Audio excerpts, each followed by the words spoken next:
తర్వాత పెద్దలు అచ్చెన్నాయుడు గారు మాట్లాడతారు.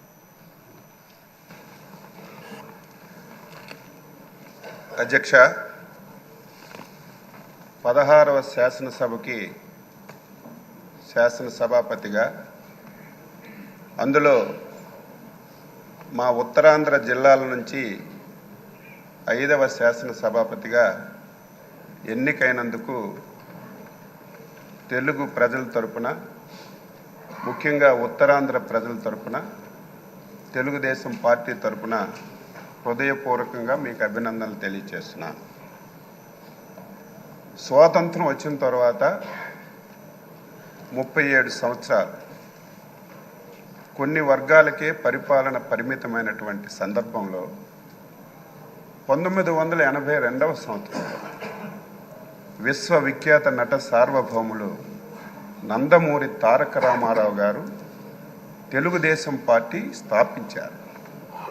స్థాపించిన రోజే ఈ పార్టీ బడుగు బలహీన వర్గాల పార్టీ, అందులో బలహీన వర్గాల పునాదులపైన పుట్టిన పార్టీ అని చెప్పి ప్రకటించడమే కాకుండా డే 1 నుంచి బలహీన వర్గాలకి ఆ అవకాశాన్ని ఇచ్చిన విషయం ఒక్కసారి గుర్తు చేస్తున్నాను.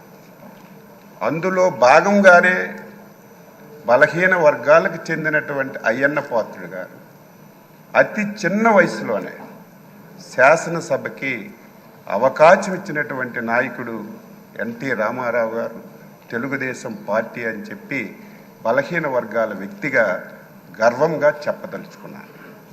మీరు 42 సంవత్సరాల సుదీర్ఘ రాజకీయ ప్రయాణంలో అనేక పదవులు మీరు చేశారు. కానీ ఒక్కరోజు కూడా ఆ రోజు ఎన్టీ రామారావు గారి మాట కానీ, ఈరోజు చంద్రబాబు నాయుడు గారి మాట కానీ జవదాటకుండా పార్టీ ఏ ఆదేశాలు ఇచ్చినా, పార్టీ ఏ అవకాశం ఇచ్చినా దానిని సద్వినియోగం చేసుకొని మీరు పాలన అందించారు తప్ప ఇంకొకటి లేదు అని చెప్పి మీకు తెలియజేస్తున్నాను. 7 సార్లు ఎమ్మెల్యేగా గెలిచారు, 4 సార్లు మంత్రిగా చేశారు. అందులో ఇంకొక విషయాన్ని శాసనసభకు చెప్పాలి. పార్టీ ఆదేశం ప్రతి ఒక్కరికి శిరస వహించాలనేది నా అభిప్రాయం. 1996లో నాకు బాగా గుర్తు, అప్పుడే నేను ఇంకా ఎమ్మెల్యే కాలేదు. మన నాయకుడు చంద్రబాబు నాయుడు గారు ముఖ్యమంత్రిగా బాధ్యతలు స్వీకరించిన తర్వాత మొట్టమొదటిసారి పార్లమెంట్కి ఎన్నికలు వచ్చాయి. ఆ సమయంలో తమరు మంత్రిగా ఉన్నారు. ఆ రోజు అధ్యక్షులుగా, ముఖ్యమంత్రిగా చాలామంది మంత్రులకి మీరు ఎంపీలుగా పోటీ చేయండి అని రిక్వెస్ట్ చేస్తే చాలామంది దాన్ని ఒప్పుకోలేదు, మంత్రి పదవి వదిలి వెళ్ళడానికి. కానీ ముందుకొచ్చి నేను వెళ్తానని చెప్పి 96లో అధినేత మాటకి జవదాటి నిలబడి వ్యక్తి గౌరవనీయులు శ్రీ అయ్యన్న పాత్రుడు గారని నేను ఒక గర్వంగా చెప్పదలుచుకున్నాను. ఈరోజు బలహీన వర్గాలు తెలుగుదేశం పార్టీ ఎన్టీ రామారావు గారు ఇచ్చారు, చంద్రబాబు నాయుడు గారు ఇచ్చారు. ఈరోజు ఎన్డీఏ పార్ట్నర్స్తో సహా ఆ విధానాన్ని కొనసాగిస్తున్నారు. ఈరోజు మీకు శాసనసభాపతిగా ఎన్నుకోవడం ఇది ఒక చరిత్ర.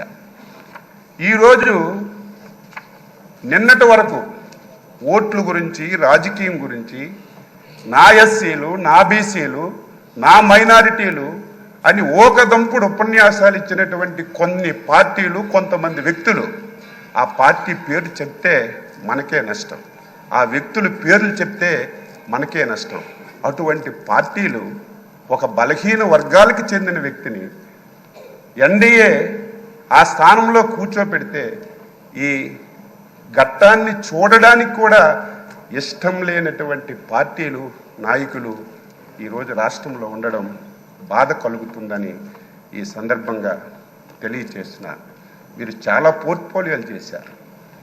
ఏ పోర్ట్ఫోలియో చేసినా ఆ పోర్ట్ఫోలియోనే వన్ని తీసుకొచ్చారు. ఆ పోర్ట్ఫోలియోల ద్వారా ఈ రాష్ట్రానికి ఎనలేనటువంటి మేలు చేశారు. గత శాసనసభ ఇప్పుడే మా అధ్యక్షులు వారు పవన్ కళ్యాణ్ గారు, లోకేష్ బాబు గారు అందరూ చెప్పారు, ఆంధ్రప్రదేశ్ చరిత్రలో 2019-24 శాసనసభ ఒక దుర్మార్గమైనటువంటి సభ. ఆ సభలో నేను కూడా సభ్యుడిగా ఉన్నాను. 23 మంది ఎమ్మెల్యేలు మాట్లాడడానికి అవకాశం లేదు, మా వైపు చూడలేదు. చూడకపోయినా మా స్థానాల్లో మేము గౌరవంగా కూర్చున్నా సరే మొత్తం మా దగ్గరికి వచ్చి తల్లిదండ్రుల్ని, కుటుంబాలని, పర్సనాలిటీని, వ్యక్తులని బండబూతులు తిట్టి ఈ సభలోకి ఎందుకు వచ్చాం? రాని వాళ్ళే అదృష్టవంతులని బాధపడినటువంటి రోజులు, చెవుట్లో కాటన్ పెట్టుకొని వినలేనటువంటి రోజులు గత శాసనసభలో మేము ప్రత్యక్షంగా చూసాం అధ్యక్ష. ఈరోజు తెలంగాణ ఉద్యమం అద్భుతంగా జరిగింది, కానీ ఎప్పుడు శాసనసభ్యుల మీద భౌతిక దాడులు ఎప్పుడూ జరగలేదు. కానీ గత శాసనసభలో ఒక దళిత శాసనసభ్యుడైనటువంటి ప్రస్తుత మా మంత్రి గారైనటువంటి బాల వీరాంజనేయ స్వామిని సభాపతి స్థానం దగ్గరికి వచ్చి ఆయన పైన భౌతికంగా దాడి చేస్తే ఎంత ఆవేదన చెందాం, ఎంత బాధ చెందాం. ఆంధ్రప్రదేశ్ ఈ రాష్ట్రానికి, దేశానికి ఒక రోల్ మోడల్. ఇటువంటి ఆంధ్రప్రదేశ్ శాసనసభలో ఇటువంటి సంఘటనలు జరగడం, అది మా కళ్ళతో మేము చూడడం చాలా బాధ, ఆవేదన కలిగింది. ఏది ఏమైనా ఒక అనుభవజ్ఞైనటువంటి వ్యక్తి, ఈ రోజు వరకు మీ అవతారం ఒకటి, ఈ రోజు నుంచి మీ అవతారం మార్చాలి. ఎందుకంటే రాజకీయాలు చేసేటప్పుడు పదునైన మాటలు మాట్లాడాలి. ప్రతి ఒక్కడు విమర్శించేటప్పుడు వారికి సమాధానం చెప్పాలి. కానీ ఈ రోజు నుంచి మీరు శాసనసభాపతి. నా కోరిక, నా ఆశయం బలహీన వర్గాల తరపున మీకు కోరుతున్నాను. ఈ సభ 2024-29 శాసనసభ మా బలహీన వర్గాలకు చెందినటువంటి చింతకాయల అయ్యన్న పాత్ర గారి నాయకత్వంలో ఒక దేశానికి ఒక రోల్ మోడల్ గా ఈ సభ ఉండాలి. ఇది ప్రతి ఒక్కరూ చెప్పుకునే విధంగా మనందరం కూడా ప్రవర్తించాలి. దాదాపుగా 78 మంది, నాకు సరిగా ఇంక తెలియదు, మొదటిసారి శాసనసభ్యులుగా 88 మంది. కొంతమంది ఒకసారి 2 సార్లు అయ్యారు. నేను కూడా 6 సార్లు శాసనసభగా ఎన్నికయ్యే అవకాశం మా నాయకులు శ్రీ నారా చంద్రబాబు నాయుడు గారు ఇచ్చారు.